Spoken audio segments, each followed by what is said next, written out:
Hello, YouTube. So, as a lifelong, very avid coffee drinker that knows many other people of like-minded qualities, due to like working factory and warehouse jobs and night shift, like our whole existence, right? This episode or this video might tickle your fancy or be pertinent to whatever. So, I'm on Facebook and stuff, and my friends all like, Starbucks Union Voices, just take my word on it if you can't see, are supporting Hamas. There are other coffee shops to support. Remember when everybody was boycotting Bud Light and stuff like that, fellow YouTube world? So I had to check this out for myself. So I went online and Googled whatever pertinent to my thoughts. And this is the Jerusalem Post. If you can't see it, just take my word on it, please. Renowned coffee chain Starbucks found itself embroidered in controversy last week when the Orthodox Jewish Chamber of Commerce threatened a boycott over allegations that certain Starbucks Union stores were openly supporting Hamas, a recognized terrorist organization, in response to the Chamber's poignant statement that drinking a cup of Starbucks is drinking a cup of Jewish blood. Howard Schultz, former CEO of Starbucks, promptly reached out to Duvi Hongig, a representative of the Orthodox Jewish Chamber of Commerce.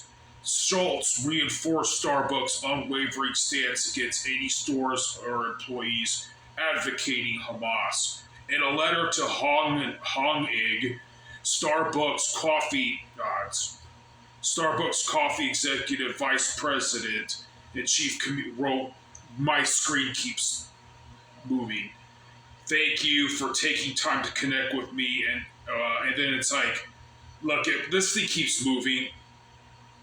Basically, Starbucks went on the initiative to redact. It seems like Starbucks, the CEOs and the company itself, does not want to get involved in any kind of political mishaps. But it seems like it was probably locally a certain store or stores with a bunch of younger kids basically voicing their opinions about pro-Hamas.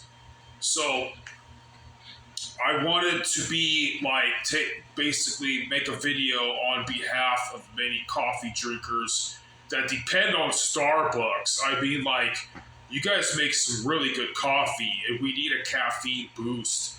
And it's not just blue collar, raggedy people like me. It's not just like students that need somewhere to stay and study, or anybody doing anything analytical or business type on their tablets or laptops and stuff. But it's also like, I see a lot of emergency personnel, police and whatnot, have to go into Starbucks to get their daily fix.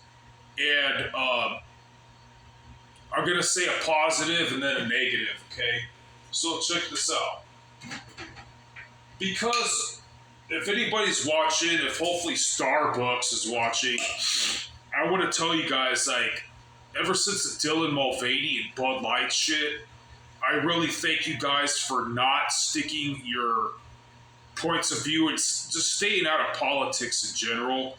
Because as a religious person, as a pretty conservative person, I would have to stop shopping your product. This is a local coffee brand that's not too bad. This is my favorite coffee. This is instant coffee from Starbucks, the dark roast. Okay, this little thing is so good. This thing right here is almost it probably is about $5 cheaper. And you get a lot more. Because Val Starbucks has been so kind to us conservatives by not giving in to your liberal, younger employee staff's whims, I am from now on always going to try my best, if the stores have it, to buy your product, even though it's double the price almost of the other canister I showed you. You just gave me a good reason to pretty much always buy your product. And on behalf of many that like your store, we really thank you. And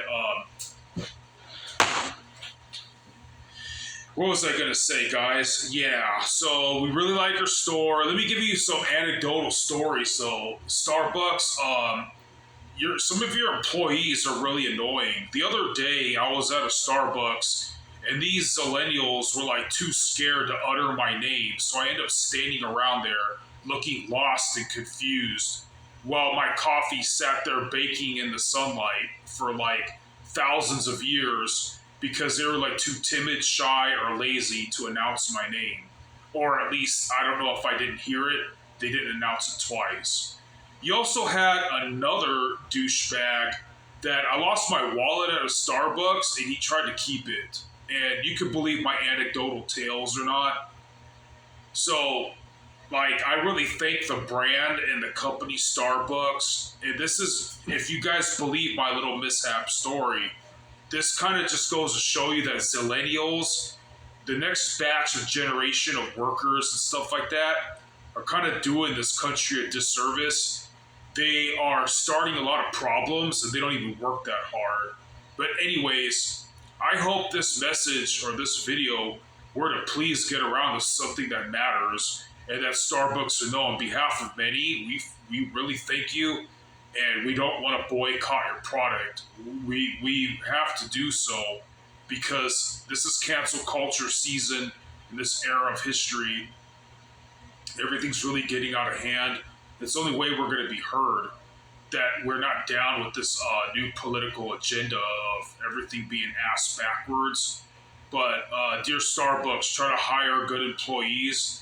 And thank you very much for not being, for lack of a better word, libtarded.